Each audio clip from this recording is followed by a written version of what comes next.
اصطف مئات من زبائن شركة أبل أمام متاجر الشركة في عدة دول لاقتناء هاتف الشركة الجديد آيفون 6s وآيفون 6s بلس.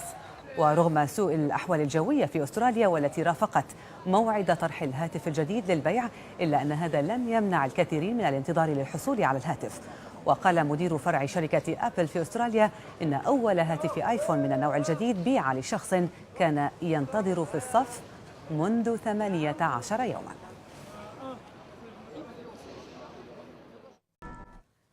اصطف مئات من زبائن شركة أبل أمام متاجر الشركة في إلا أن هذا لم يمنع الكثيرين من الانتظار للحصول على الهاتف.